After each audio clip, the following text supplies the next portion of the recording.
Peut-être en ce moment, la dernière chose que nous voulions entendre, c'est ça. Réveillez-vous. Emmanuel nous a préparé un petit peu dans l'introduction à ce message ce matin. Mais c'est vrai, on a besoin de temps en temps de se réveiller. Mais ce qui est formidable dans la parole de Dieu, c'est de remarquer que Dieu, il connaît nos besoins. Il sait que, ouais, d'accord, il y a des temps pour travailler, mais nous avons besoin, nous, à la différence de lui, de prendre des temps de repos. Hein?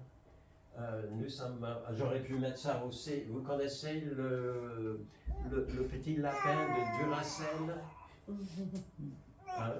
Il y a dans le dos des piles et on a l'impression que ça ne se décharge jamais, si ça se décharge. Mais Dieu ne se décharge jamais. C'est quelque chose de formidable. Mais nous, il arrive à un moment que ça ne va plus. Mais Dieu, il sait ça. Qui nous a créés? Dieu. Et il sait de quoi nous sommes faits, il sait de quoi nous avons besoin aussi. C'est lui, n'est-ce pas, qui a créé le sabbat. Pas seulement il a créé, mais il a dit, c'est dans les 10 commandements aussi, hein, il a dit à son peuple, souvenez-vous, ou souviens-toi du jour de repos pour le sanctifier, vraiment le mettre à part, que vous n'allez pas continuer à travailler. Vous savez que ça existe, cette maladie qui s'appelle la drogue du travail. Et il y en a que si jamais ils s'arrêtent dans leur élan, on a l'impression qu'ils meurent. Mais il faut qu'ils soient toujours en train de travailler. Ma grande sœur était un peu comme ça. Elle est déjà décédée. Mais pas à cause du travail, enfin, je n'en sais rien.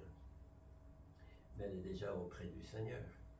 Mais Dieu sait que nous avons besoin de repos. Il a mis ça dans la parole de Dieu. Nous lisons aussi dans l'Évangile que Jésus-Christ, à un moment donné, il a dit à ses disciples, allons à l'écart, reposons-nous, reposez-vous un peu.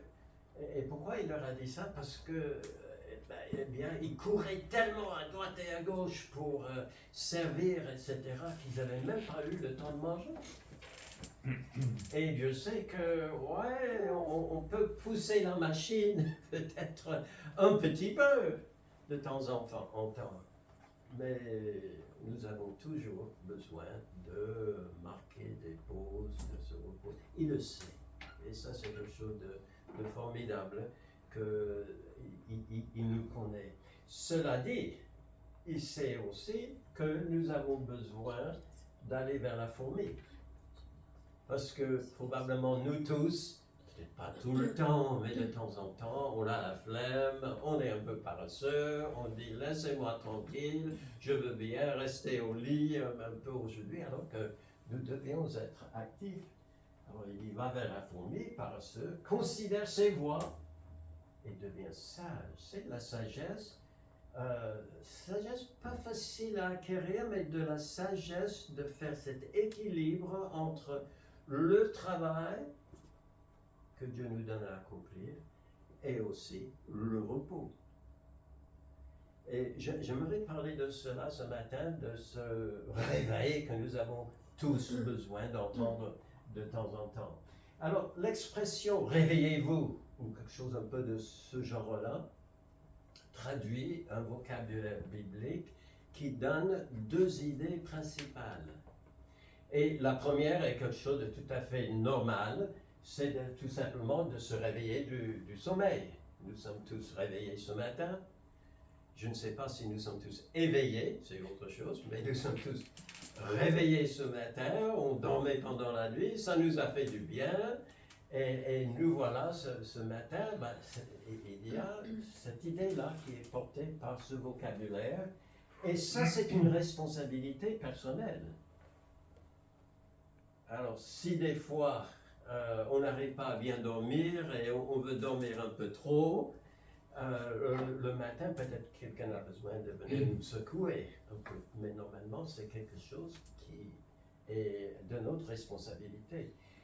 Mais le même vocabulaire peut porter l'idée d'être ressuscité. D'ailleurs, dans la parole de Dieu, souvent, la mort est comparée au sommeil, n'est-ce pas? Et donc, mais qui peut, si ça c'est une responsabilité personnelle, de se réveiller, de se mettre au travail, qui peut nous ressusciter? C'est Dieu seul, hein?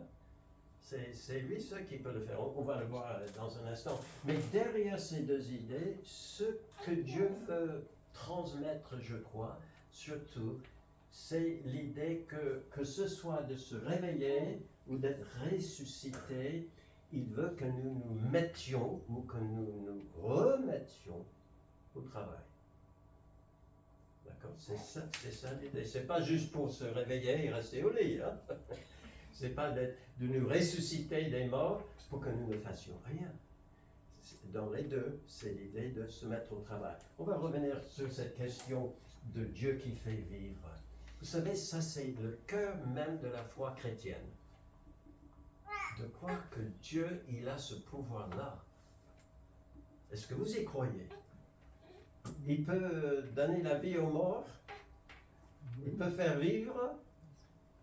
Eh bien, nous lisons que l'Éternel a soufflé dans les narines d'Adam un souffle de vie pour qu'il devienne une âme vivante.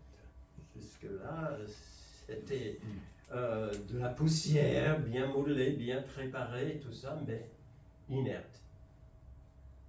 Et Dieu a soufflé dans ses narines, et ça y est, il commençait à bouger et à agir. Puis nous lisons également que Jésus-Christ, Jésus-Christ est appelé le prince de la vie dans la prophétie de Ésaïe.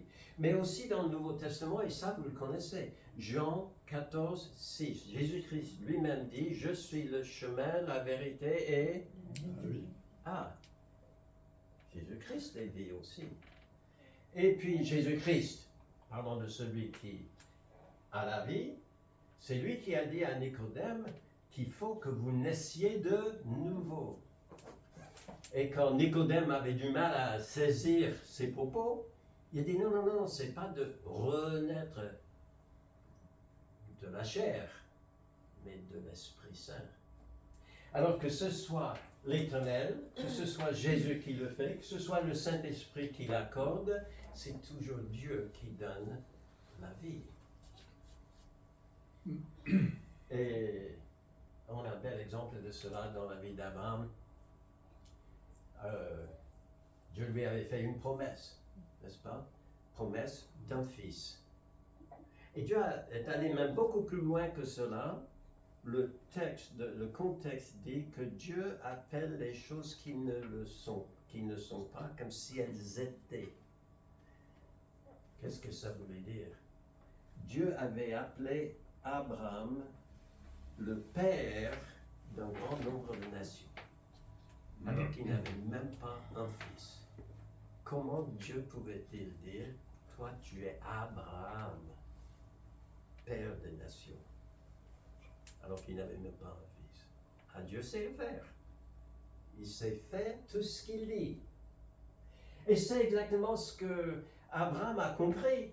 Lui qui n'avait pas une seule page de la Bible, il a compris que, alors il ne considéra point, dit Romains 4, 19, que son corps était déjà usé. Il avait quel âge quand Isaac finalement allait naître? 100 ans. C'est pas l'âge auquel on a des enfants normalement. C'était pas un problème pour lui. Ça ne l'arrêtait pas. Il avait près de 100 ans et que Sarah n'était plus en état d'avoir des enfants. Et pourquoi ce n'était pas un problème pour lui? Eh bien, parce qu'il avait la pleine conviction que ce que Dieu promet, il peut aussi l'accomplir. S'il le dit, il peut le faire. S'il le promet, il peut le faire. Alors, je vous pose la question ce matin. Est-ce que vous avez la foi d'Abraham? Très bien. Oui. Mais vous l'avez sans doute. Vous pouvez l'avoir. Dieu rend vivant encore aujourd'hui. Ça, c'est sûr. D'ailleurs, dans le contexte de Romains chapitre 4, il est dit, bien que nous n'attendons pas d'avoir plein d'enfants par la promesse de Dieu, comme Abraham. Ça, c'était pas notre affaire. Notre besoin était d'être déclaré juste. Et Dieu, il dit, je vous déclare juste, alors que je savais très bien que vous ne l'êtes pas. Comment Dieu peut-il déclarer juste ceux qui ne le sont pas? Vous voyez, ça ressemble un petit peu à Abraham. Il a dit quelque chose par rapport à Abraham qui n'était pas vrai au moment où il a dit. Mais Dieu était capable de le rendre vrai. Et c'est la même chose pour nous. Il nous déclare juste à partir du moment où nous mettons notre foi en Jésus-Christ qui est mort pour nous. Vous voyez? C'est formidable. Dieu appelle les choses qui ne le sont pas comme si elles étaient. C'est formidable. Et puis, il donne la vie aux morts, comme il avait fait pour Abraham. Et un jour, il nous ressuscitera. Mais déjà, c'est fait en quelque sorte. D'un point de vue spirituel, Dieu qui est riche en miséricorde à cause du grand amour dont il nous a aimés, nous qui étions morts dans nos offenses, on n'était peut-être même pas au courant. On pensait être bien vivants, profiter bien de la vie. Mais par rapport à Dieu, nous étions morts. Eh bien, qu'est-ce qu'il a fait pour nous? Il nous a rendus vivants avec Christ. Ça, c'est quelque chose de formidable. Et il termine en disant, c'est par grâce que vous êtes sauvés. Dieu, encore, il peut accomplir tout ce qu'il dit. Il peut vous déclarer juste et il peut vous donner aussi la vie éternelle. Formidable, hein? Alors, Dieu vous a fait vivre. Ça, c'est une des idées derrière l'idée de, le vocabulaire en hébreu et en grec derrière ce que nous trouvons dans la Bible. Réveillez-vous. Il fait ça. Mais que faisons-nous de cette vie? Si nous avons accepté, si nous sommes nés de nouveau maintenant, que faisons-nous? Eh bien, sommes-nous réveillés et actifs? Ou encore, vous pouvez terminer, hein? Vous savez, c'est deux possibilités. Sommes-nous peut-être endormis? Je ne vais pas répondre pour vous, je ne vous connais pas si bien que ça pour dire que vous êtes endormis ou bien réveillés pour le Seigneur. Mais on va regarder quelques passages dans la Bible. Je vais en faire une petite sélection ce matin où nous avons une expression telle que « réveillez-vous ». D'accord? Et puis ça nous permettra de s'examiner chacun pour soi. Est-ce que je suis réveillé? Ou est-ce que j'ai besoin de me secouer un petit peu ce matin? Alors le premier texte, c'est Romains 13, verset 11. Je le mettrai sur l'écran. Voilà ce qui est dit. Cela importe d'autant plus que vous savez en quel temps nous sommes. C'est l'heure de vous réveiller. Réveiller, enfin, du sommeil. Car maintenant, le salut est plus près de vous que lorsque nous avons cru. Alors là, la question que nous nous posons, est-ce que nous dormons? Ou est-ce que nous sommes bien éveillés? Est-ce que alors que nous devons être à l'œuvre pour Christ? Alors, cela importe. Qu'est-ce qui importe dans le contexte? C'est d'aimer son prochain comme soi-même. Alors, est-ce que nous sommes bien actifs? Est-ce que nous sommes éveillés dans le sens, je suis très actif à aimer mes frères, mes sœurs en Christ en premier lieu, mais aussi mes prochains en général. Est-ce que je suis actif? Emmanuel nous a demandé tout à l'heure dans sa présentation que c'est bien de dire « je prierai pour vous ». Mais est-ce que nous le faisons réellement? Est-ce qu'on est actif à le faire? Depuis un certain temps, je mets dans mon petite tablette là, une liste de sujets de prière. Et j'ai pris, quelquefois, c'est un engagement que j'ai pris dans mon cœur devant le Seigneur. Je n'ai rien dit à la personne concernée, mais des fois, j'ai dit à la personne, quand la personne me disait, ben voilà, j'ai tel besoin, j'ai dit, je vais prier pour vous tous les jours. Je ne le dis pas tout le temps. Mais quand le Seigneur me le met sur le cœur, je le mets sur ma liste.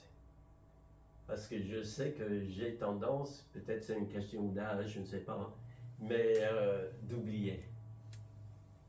Alors je le mets sur la liste. Mais à force, vous savez, je m'en souviens tous les jours. Je peux maintenant, si on avait le temps et tout, je peux vous dire tous les sujets que j'ai sur ma liste de prières pour tous les... Et certains, vous savez, certaines de ces requêtes, le Seigneur a déjà répondu. J'ai un collègue qui m'a demandé de prier, je ne sais pas pourquoi ça m'a touché. Il a dit, voilà, je travaille dans les hôpitaux, c'est un pasteur qui il a plein temps dans son église, mais un peu comme Emmanuel, Sylvie, il doit travailler à côté, il travaille dans un hôpital, dans l'entretien de toutes les machines, etc. François Turé aimait ça. Et il a dit, mais nous avons besoin d'un électricien ici pour aider dans le service. Et je ne sais pas pourquoi. Le Seigneur a mis ça sur mon cœur et je ne lui ai pas dit. Mais tous les jours, j'ai prié pour que Dieu... Et j'étais un peu... bon, quand on commence à demander des choses au Seigneur, à force, on se dit, ben, je peux demander un peu plus. Alors j'ai prié, Seigneur, envoie lui-même un chrétien. Quelqu'un qui pourrait non pas seulement se déplacer, s'installer dans la région là-bas, travailler à l'hôpital, mais travailler à l'église aussi. Bon, 1 sur 2, Dieu a répondu à la première requête pour un collègue, mais il n'est pas converti. J'ai cherché les nouvelles au bout de quelques semaines de prière comme ça. J'ai demandé à ce frère-là, j'ai dit, mais t'as eu quelqu'un ou pas là-bas au travail? Il dit oui. Mais il n'est pas converti. Mais il dit, comptez sur moi pour l'évangéliser. et donc, je garde ça sur ma liste, mais j'ai modifié un petit peu. La personne est maintenant là. Seigneur, permet à ce que ce pasteur qui travaille à l'hôpital ait l'occasion de témoigner et puis d'amener cette personne à Christ. Voilà. Mais, ouais. C'est une façon de s'éveiller, de s'efforcer de faire ce qu'on n'aurait peut-être pas fait normalement, on aurait oublié. Alors, vous savez, aujourd'hui, pensez-vous qu'aujourd'hui est un jour de travail pour le Seigneur ou un jour de repos? De travail. Et qu'est-ce qu'il fait? Je me suis fait une petite liste là, Éphésiens 1, 22, 23. Il est la tête de l'Église. Facile ou difficile? Et il y a du travail? Oh, être pasteur, c'est facile, hein, Emmanuel? La semaine, on ne fait rien. Et puis, c'est le dimanche, pendant une petite heure, là, on va s'activer un petit peu, mais après, c'est fini. Ah? Qu'est-ce que Dieu fait pour l'Église? Hein? Je bâtirai mon Église. Et les portes du séjour des morts ne prévaudront point contre elle. C'est-à-dire qu'il protège aussi son Église. Il conduit son Église, c'est lui la tête. Jean chapitre 10, il est le bon berger des brebis. Qu'est-ce que fait un bon berger? Il nourrit. Qu'est-ce qu'il fait d'autre? Il soigne si jamais on se blesse. Qu'est-ce qu'il fait d'autre? Si on se perd, qu'est-ce que fait le bon berger?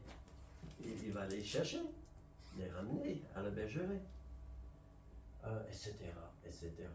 Et il a du travail là à faire pour chacun d'entre nous, n'est-ce pas? Jean 15, il dit qu'il est le vrai cep. Alors, quel est son travail là? Eh bien, c'est de nourrir les sarments qui sont attachés à lui pour que les sarments, c'est vous et moi, les sarments puissent porter du fruit. Et même, il a dit beaucoup de fruits, et encore plus que ce fruit demeure. Amen. Et il a du travail là. Et c'est ce qu'il veut faire en nous. 1 Pierre chapitre 2, il est notre souverain sacrificateur. Que faisait le souverain sacrificateur? Entre autres, le souverain sacrificateur intercédait pour des croyants. Ils portaient leurs offrandes et le sang de leurs enfants devant le Père dans le lieu très saint, le Yom Kippour, le jour du pardon. Il l'a porté, et c'est ce que Jésus fait pour nous. Éphésiens, il est l'époux. Ah, ça c'est facile. Être l'époux, c'est facile. Hein? Ça sous-entend qu'on a une épouse. Et quand on est dans une relation d'amour, tout est facile, n'est-ce pas? Non, j'entends pas de grand oui là. Non, vous savez que, aussi bien que moi, l'amour, ça se travaille. Hein? Ah, ça se travaille. Et est-ce que Dieu laisse couler un petit peu son amour pour nous? On a déjà entendu ça ce matin. Non, pas du tout. Il y travaille. Il donne du sien pour nous convaincre, je t'aime. Et il est là pour nous. Hébreux 7, 25, il intercède pour nous. On a évoqué cela avec le souverain sacrificateur aussi. Et Jean 14, il prépare pour nous une place au ciel. Il est en train de faire ça pour nous. Et pour moi. Alors, il travaille, non? Il travaille. Alors, si lui, il travaille, que pensez-vous? Nous qui devons ressembler à notre Sauveur, est-ce que c'est jour de travail ou jour de repos? C'est plutôt la période dans laquelle que Dieu nous permet de vivre, hein, de nous mettre au travail. De nous mettre au travail. Alors, 1 Corinthiens 15, 58 dit ceci, « Ainsi mes frères bien-aimés, soyez fermes, inébranlables, travaillant de mieux en mieux. » Je souligne le fait qu'il n'a pas dit « travaillant de plus en plus ». Mais il nous montre comment être plus efficace peut-être dans le travail. Mais travaillant de mieux en mieux à l'œuvre du Seigneur, sachant que votre œuvre pour le Seigneur ne sera pas vaine. Apocalypse 22, un encouragement pour nous aussi. C'est Jésus qui dit, voici, je viens bientôt, et ma rétribution, ma récompense, si vous voulez, ma rétribution est avec moi pour rendre à chacun selon son œuvre. Et ça nous permet de travailler dans l'espérance. Et la joie que... je pense que ça me vient à l'esprit maintenant, je pense qu'il y a un verset dans l'Épître aux Hébreux qui dit que Dieu n'est pas injuste pour oublier l'œuvre de notre amour. Il ne faut pas l'oublier. Il voit tout ce que nous faisons pour lui. Alors, les autres peuvent ne pas voir. Je suppose que des fois, quand il y a quelqu'un, je ne sais pas s'il y a quelqu'un avec des enfants derrière là maintenant, mais s'il y avait quelqu'un qui travaillait avec les enfants, on ne voit pas. On est ici, on est bien assis ici, mais il y a quelqu'un qui travaille. Vous voyez? Peut-être les autres ne voient pas tout ce qu'on fait, mais Dieu, il ne loupe rien. Et il va récompenser tout ce que nous faisons. Alors, quel est notre mot d'ordre aujourd'hui? Bon, ça peut être ce verset-là. Tout ce que vous faites, faites-le de bon cœur, comme pour le Seigneur et non pour les hommes, sachant que vous recevrez du Seigneur l'héritage pour récompense. Servez Christ, le Seigneur. D'accord? C'est être actif, c'est d'être réveillé, c'est de travailler pour lui. Alors, c'est une question que je me suis posée en réfléchissant à cela. Richard, que voulez-vous être en train de faire quand Jésus revient?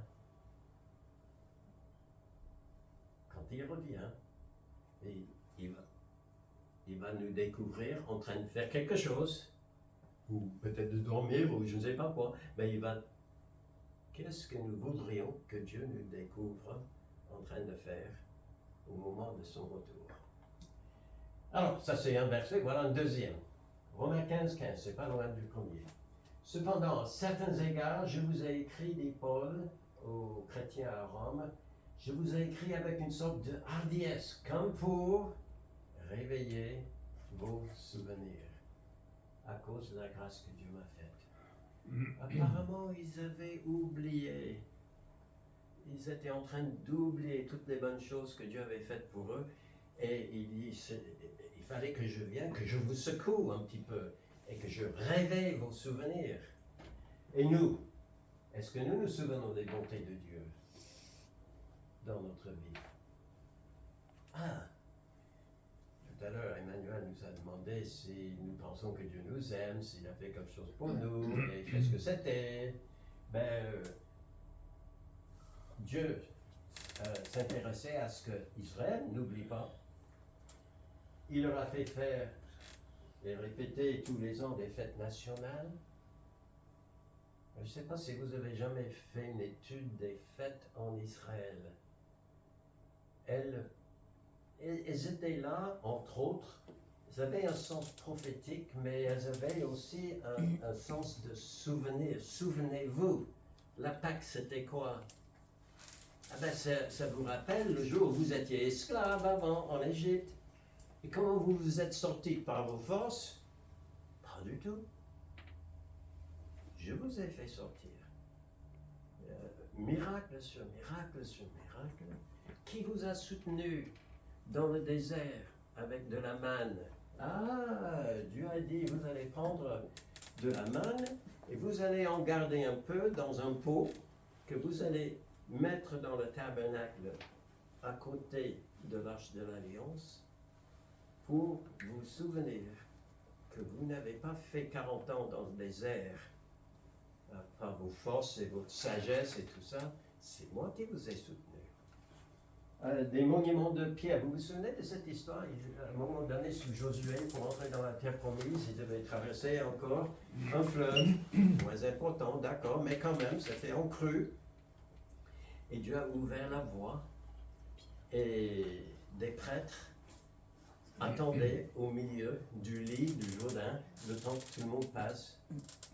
Et puis là, Josué, sous l'ordre de Dieu, a dit qu'il y ait un représentant de chaque tribu qui retourne dans le lit de la rivière, qui prenne un rocher et puis qui l'apporte sur la terre ferme, dans la terre promise. Et puis les empiler pour faire une espèce de monument. Pourquoi? Pour se souvenir que ce n'est pas grâce au fait que les Juifs avaient construit un pont ou quelque chose comme ça qu'ils étaient entrés dans le pays. Dieu avait fait quelque chose pour eux. Il leur a envoyé des prophètes pour leur rappeler toutes les bonnes choses. Il leur a donné aussi des écritures qui est le récit écrit des bontés de l'Éternel et tout ce que Dieu a fait pour son peuple. Et il ne voulait pas qu'ils oublient. Hein? Et pour l'Église, est-ce que nous avons des souvenirs? Est-ce que Dieu nous a laissé aussi des souvenirs? Je pense que oui. Est-ce qu'il ne nous... C'est pas lui, c'est pas nous, hein? N'est-ce pas Jésus lui-même qui nous a ordonné de se souvenir? Faites ceci en mémoire de moi. Et il nous a donné quelque chose de concret, là, quelque chose de physique que nous pouvions faire et manger en souvenir de ce qu'il a fait pour nous. Et il nous a donné aussi un complément des Écritures de l'Ancien Testament. Et qu'est-ce que nous voyons dans le Nouveau Testament?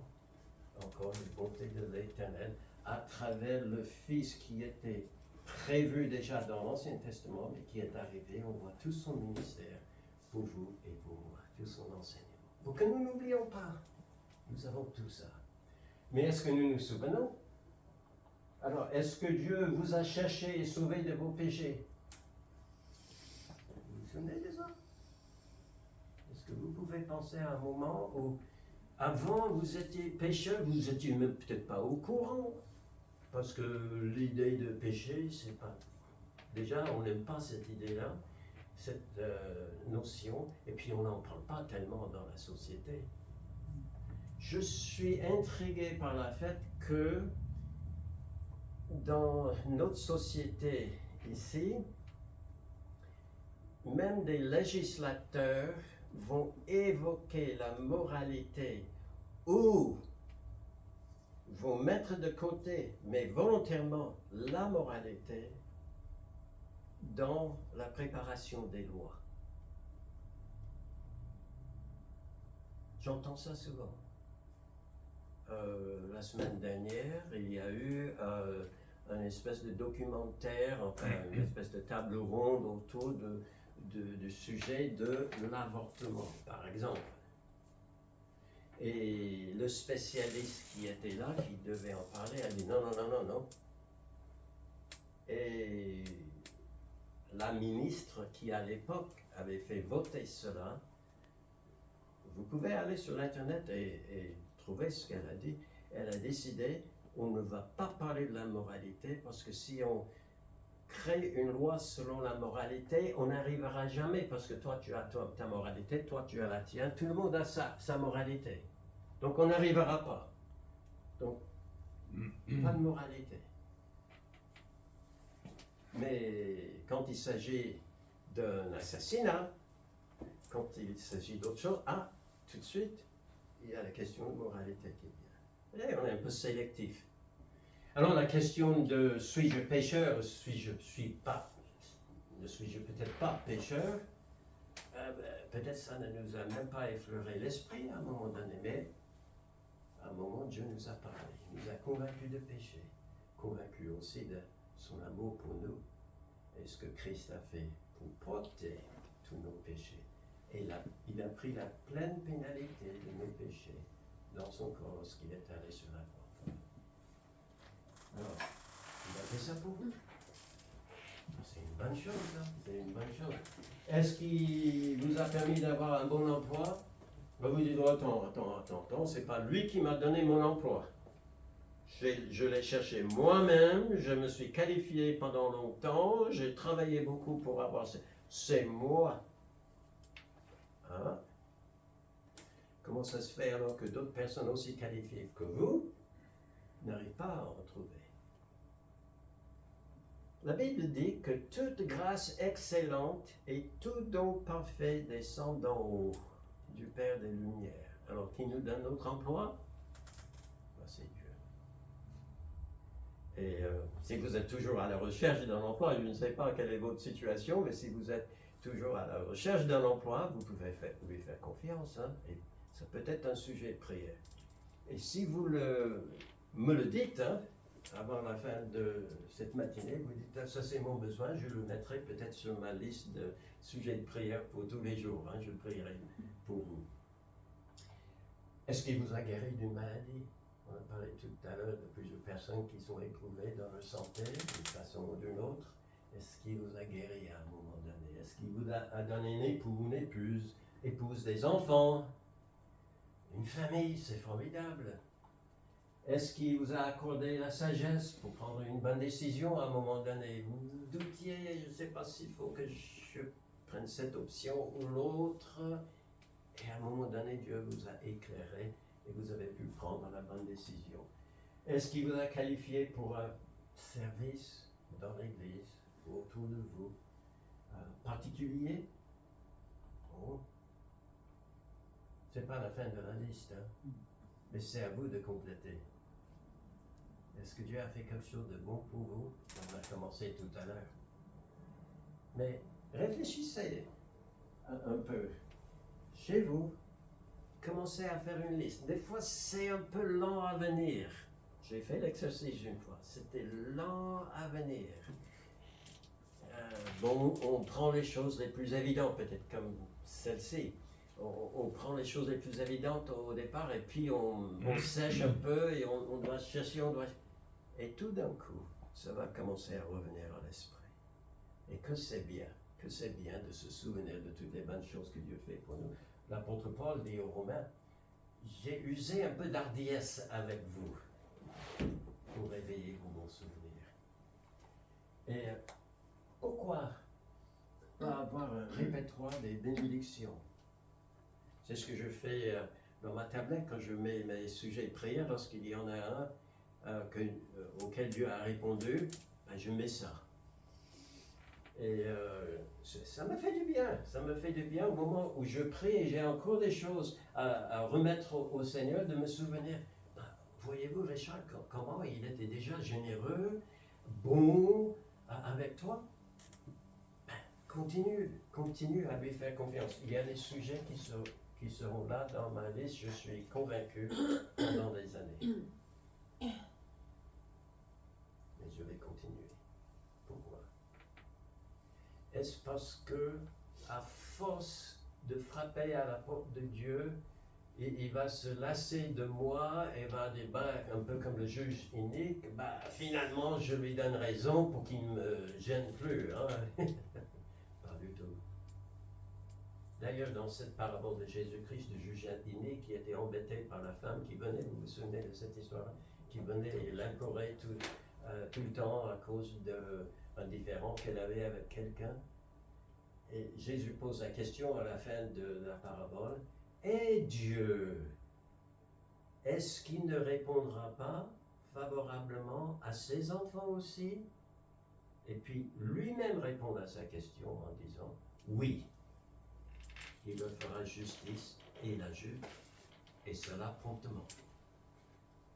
Alors je continue à prier, non pas parce que je pense que, en additionnant toutes mes prières, le Seigneur va être obligé quelque part de répondre positivement, mais parce que j'ai confiance en lui. J'ai confiance en lui.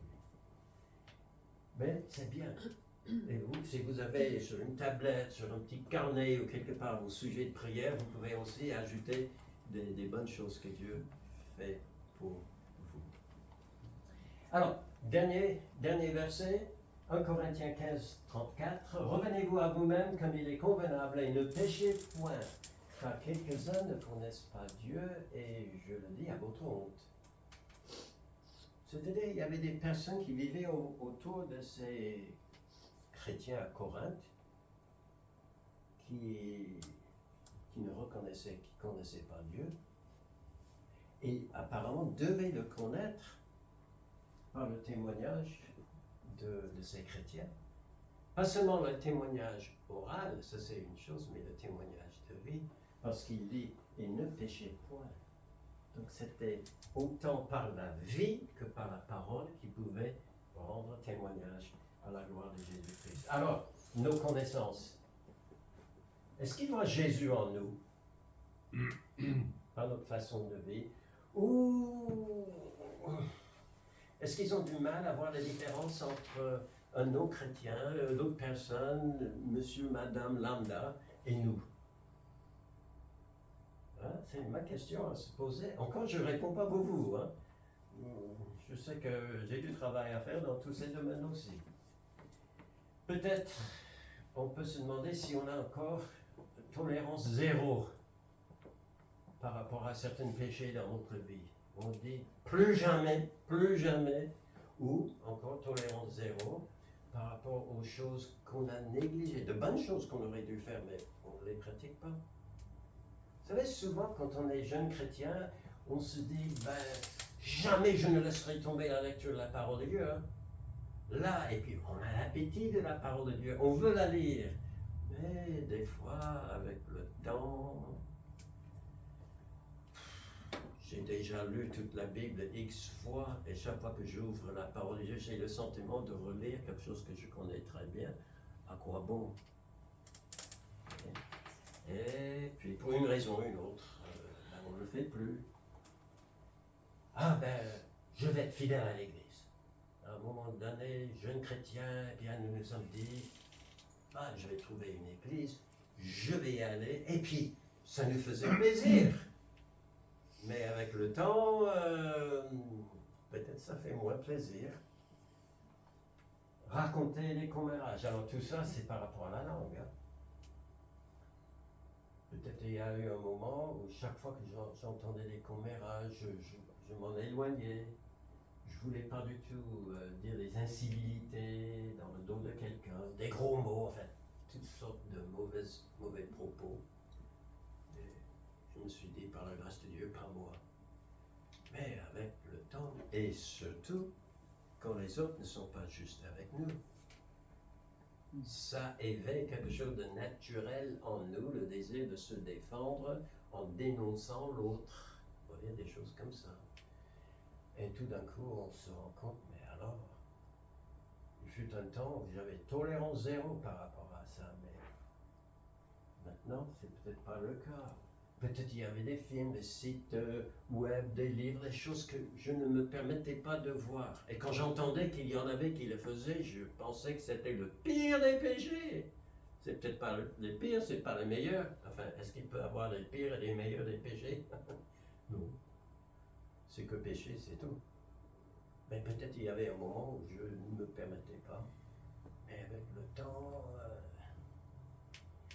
Alors, posez-vous la question, est-ce que vous êtes plus pur aujourd'hui que dans le temps?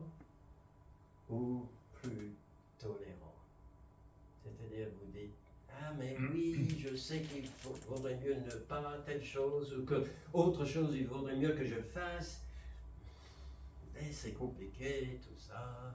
Et de toute façon, Dieu sait que je suis faible. Et il va tout pardonner de toute façon.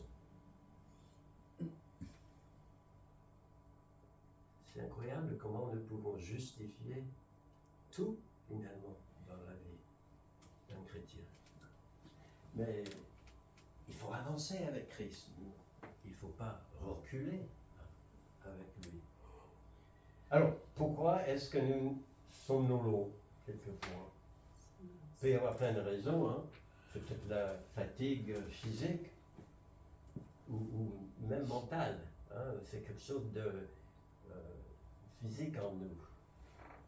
Et c'est vrai. Ça ne m'est jamais arrivé, vous vous êtes dit, ah, ce soir, avant d'aller me coucher, je vais lire un chapitre dans la Bible. Et puis, quand l'heure est arrivée, et vous vous êtes préparé pour aller au lit, vous avez pris votre Bible et vous avez commencé à lire, et puis vous avez commencé à prier à un moment donné, et puis tout d'un coup vous êtes secoué pour dire, oh, j'étais en train de m'endormir. Ah oui, d'accord. La fatigue physique peut provoquer ça. Dans certains cas, il y a des personnes qui sont super engagées dans l'Église. Et c'est bien, c'est bien. Ça peut être à plusieurs niveaux, mais ils sont engagés dans l'Église et ils font ça vraiment avec cœur et pendant longtemps et ils ne loupent jamais. Mais au bout d'un moment, on peut se fatiguer, non?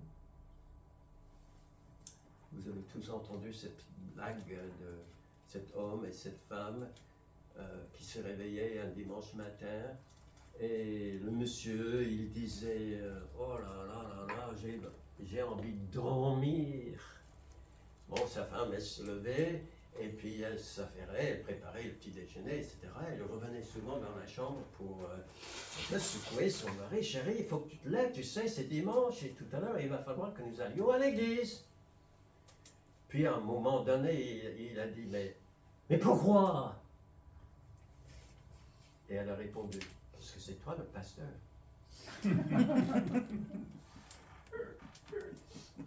C'est pas toujours facile, hein? C'est pas toujours facile. On peut être fatigué à bien faire, et ça c'est vrai. On peut se fatiguer. Je connais des personnes qui ont été moniteurs ou monitrices à l'école dimanche, et pendant les années, et la personne était tellement fidèle qu'on ne pensait jamais qu'il serait peut-être nécessaire un jour de mettre quelqu'un d'autre à sa place, non pas parce qu'elle faisait mal, mais parce qu'elle avait besoin de se reposer un peu. Puis à un moment donné, elle a tout lâché. Oui, il peut y avoir des fatigues, Dieu le sait, Dieu le sait.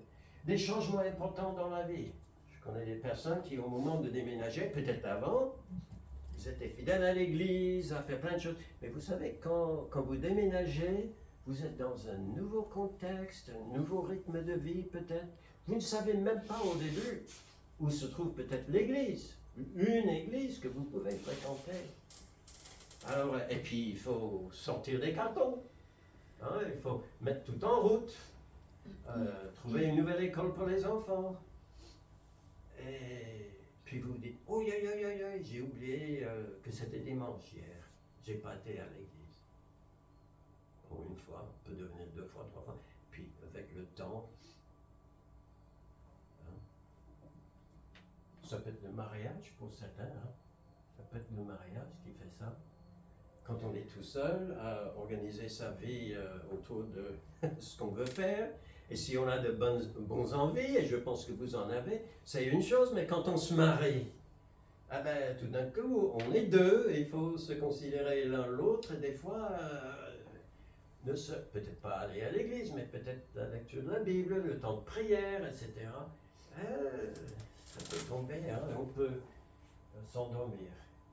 Des déceptions personnelles, ça vous est jamais arrivé d'avoir une déception par rapport à tel chrétien ou chrétienne, et puis peut-être, je connais de bons chrétiens, hein, j'en avais dans dans mes églises dans le temps.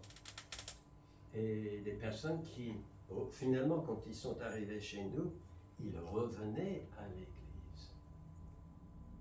Qu'est-ce qui s'était passé? C'est qu'avant, ils avaient eu de grosses déceptions dans d'autres églises. Et ils se sont dit, bah, si c'est comme ça, hein, l'église, j'en ai pas besoin. Et il a fallu que le Seigneur les secoue un petit peu et les dirige. Bon, il sait comment faire, mais des déceptions personnelles aussi peuvent faire que non. Désobéissance à Dieu, j'avais pas pensé à ça pendant longtemps. C'est fatigant, hein? En quoi est-ce fatigant? Ben, si vous faites pas bien, mais que vous vivez en église, qu'est-ce que vous êtes obligé de faire? Vous allez venir à l'église et dire, ben, cette semaine, j'ai trompé ma femme. Ben non. Vous n'allez pas dire ça. Alors vous êtes obligé de faire comme si tout allait bien. Bon, je prends un grand sujet là, mais ça peut être n'importe quel sujet. Là, vous êtes presque obligé de... Et ça pèse, et c'est compliqué, c'est fatigant d'avoir le sentiment de toujours se cacher un peu, de... Oui, désobéissance. Désobéissance. Ça peut nous fatiguer aussi.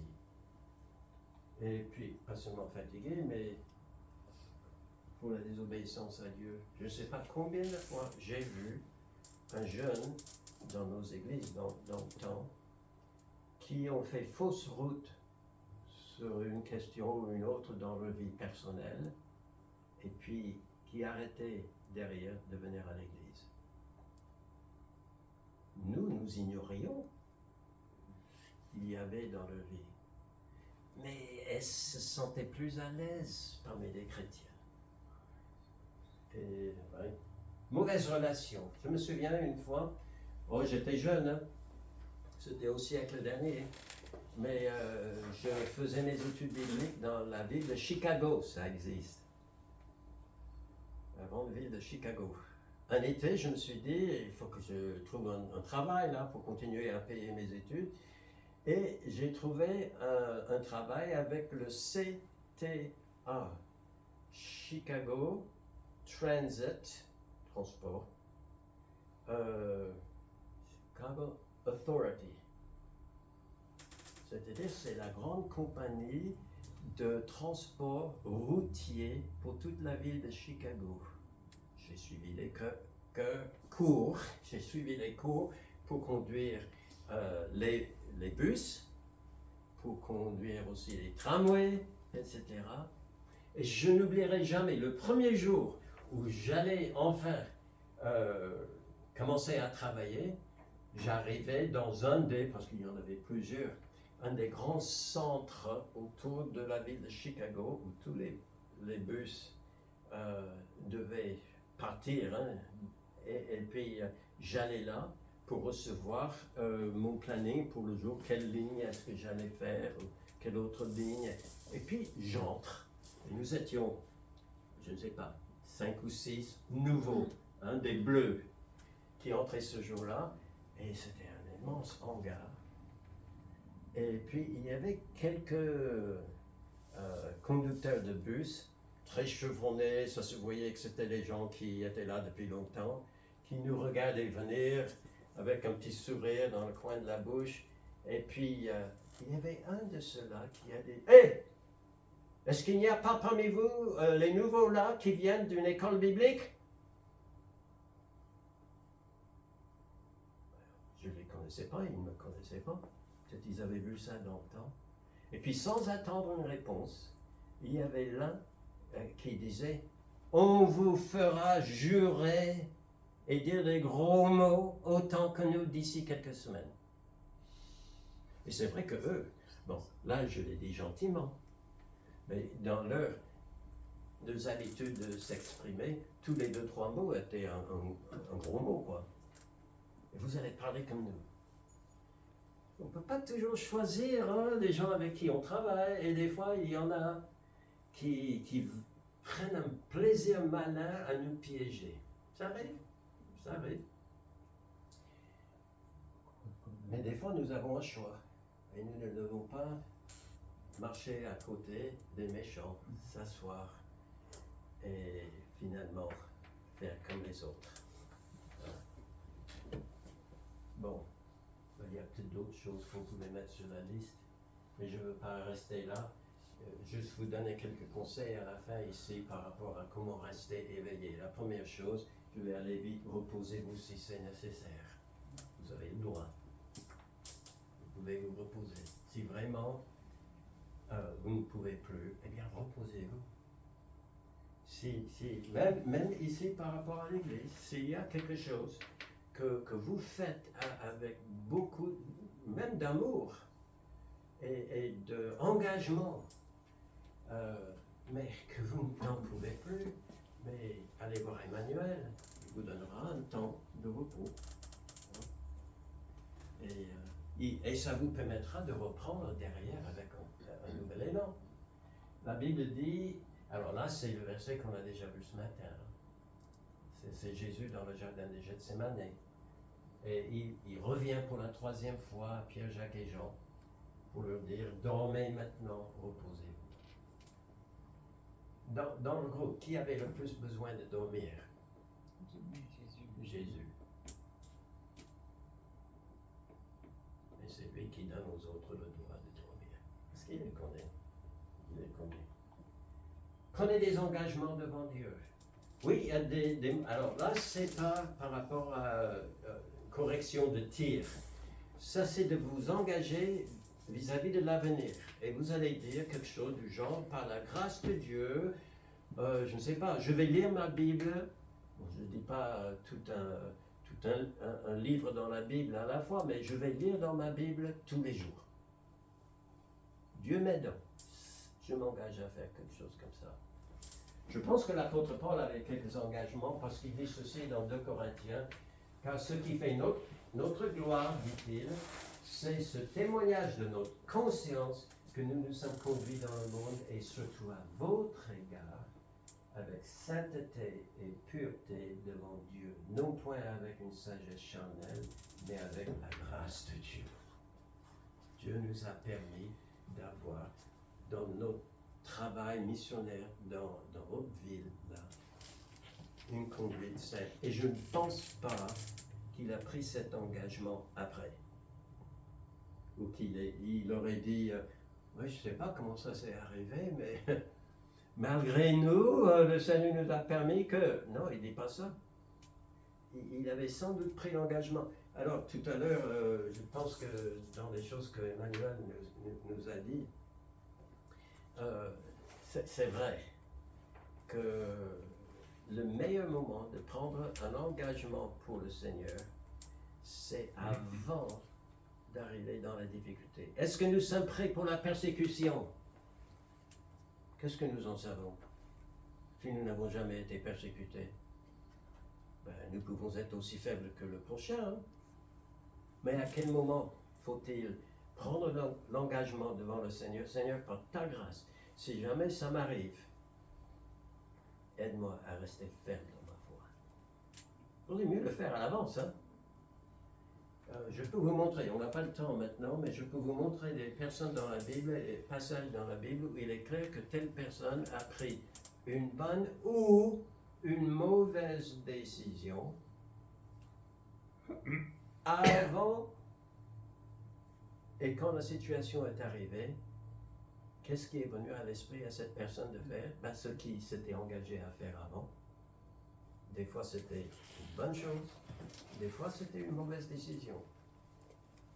Mais prenez des engagements. Je ne vais pas vous dire je crois. Je pense que nous savons ce que Dieu aimerait qu'on fasse. Là, il est question surtout de nos rapports les uns avec les autres dans la sainteté et la pureté. Il peut y avoir d'autres choses. Prenez des engagements, mais demandez son aide aussi par rapport à ça. Dans les Actes, c'est les chrétiens, les premiers chrétiens qui étaient persécutés. On parlait de persécution, eux, ils étaient persécutés. Et ils étaient engagés à parler de Jésus-Christ autour d'eux. Et voilà la persécution qui leur tombe dessus. Des fois, on a envie de de dire, mais Seigneur, pourquoi moi? Pourquoi est-ce que ça m'arrive? Je me suis engagé pour toi, et voilà ce qui m'arrive. Oui. Et c'est peut-être le moment de suivre cet exemple-là des chrétiens qui disaient, maintenant Seigneur, vois leurs menaces et donne à tes serviteurs d'annoncer ta parole avec une pleine assurance. On leur a dit, vous ne parlerez plus de Jésus-Christ. Ok? Décision à prendre avec l'aide de Dieu. Et la Bible dit que quand ils ont prié cela, le Saint-Esprit est venu sur eux avec une telle puissance, ils ont pu sortir et continuer le travail qu'ils faisaient avant. Et puis cultiver ce que j'appellerais des relations stimulantes. Vous savez, il y a des personnes qui peuvent vous tirer vers le haut ou vous dire c'est bien de dormir, allez, restez un peu. Oui. Est-ce que vous avez des personnes autour de vous avec qui vous êtes en bon terme et qui vous aident à rester éveillé? Je pense à Jonathan et David, très bons amis. Il y avait un moment où David aussi, il a été persécuté, poursuivi par Saül, qui n'arrivait pas à le trouver d'ailleurs. Je trouve ce qui est un peu ironique et intéressant dans cette histoire, c'est que Jonathan l'a trouvé. Lui l'a trouvé, le Seigneur l'a permis. Et ce fut alors que Jonathan, fils de Saül, qui voulait la mort de David, il se leva, il alla vers David dans la forêt, et il fortifia sa confiance en Dieu. Et je pense qu'après cette rencontre, bon, Jonathan, peu de temps après, il est reparti, et David a continué aussi son chemin. Mais je pense qu'il a trouvé son élan là, parce qu'il savait qu'il avait un ami qui le soutenait. Paul aussi, il était à Corinthe, et quand il était là, quand vous lisez Actes chapitre 18, quand il est à Corinthe, vous avez l'impression dans les premiers versets qu'il est un peu flagada. Oui, c'est pas qu'il a tout laissé tomber du tout. Mais il est dit ceci, que lorsque il était surtout préoccupé de ce qui se passait dans l'église de Thessalonique, où il avait été juste avant. Est-ce qu'ils vont tenir ferme là ou pas? Il avait laissé Silas et Timothée derrière pour un peu encourager l'église. Et puis finalement, ils sont arrivés à Corinthe. Ils ont retrouvé Paul. Et quand ils sont arrivés de la Macédoine, bon là c'est dans le nord, hein, là où il y a Thessalonique, eh bien Paul se donna tout entier à la parole, attestant aux Juifs que Jésus était le Christ. Oui, il a retrouvé un nouvel élan. C'est formidable. Et puis voilà un verset, avec celui-ci je termine, parce que c'est une exhortation pour nous tous, et qui dit, c'est pourquoi exhortez-vous. Même si vous ne trouvez pas un copain, une copine chrétienne, comme ça, qui peut vous encourager, ne voulez-vous pas vous engager à être ce copain ou cette copine pour quelqu'un d'autre? Ah, ce serait un grand encouragement dans l'Église. Hein? C'est pourquoi exhortez-vous réciproquement et édifiez-vous les uns les autres, comme en réalité vous faites. Déjà par votre présence ici, vous êtes un encouragement, les uns pour les autres. Mais vous pouvez aller plus loin.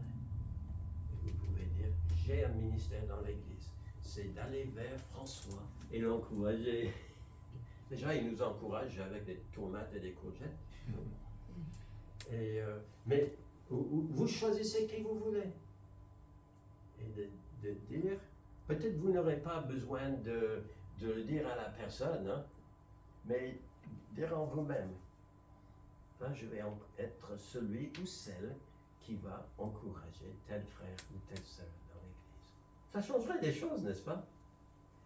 Juste quelques suggestions là, avec des versets de la parole de Dieu pour les soutenir. Et je n'ai qu'à terminer en vous souhaitant d'avoir une bonne rentrée dans le Seigneur. Que Dieu vous encourage, chacun et chacune. Prions. Merci notre Dieu pour ta grâce. Merci pour ces petits rappels. Moi, j'ai besoin d'entendre ces réveillez-vous. Et Seigneur, j'ai tout autant que les autres plein de raisons qui me semblent juste de m'endormir, d'aller un peu, pas avec le cœur bien dévoué, bien portant pour toi, mais je te demande, Seigneur, ton aide pour moi. Je te demande aussi, Seigneur, pour mes frères et sœurs ici dans cette église, que tu les encourages. Probablement, il n'y a aucun d'entre nous, Seigneur, qui pourront prendre toutes ces choses et décider de les appliquer tout de suite, mais au moins que nous puissions tous partir avec un verset, un point de cette prédication en disant par la grâce de Dieu, je vais faire telle chose pour moi-même ou pour mes frères et sœurs en Christ. Je t'en remercie au nom de Jésus-Christ. Amen. Amen.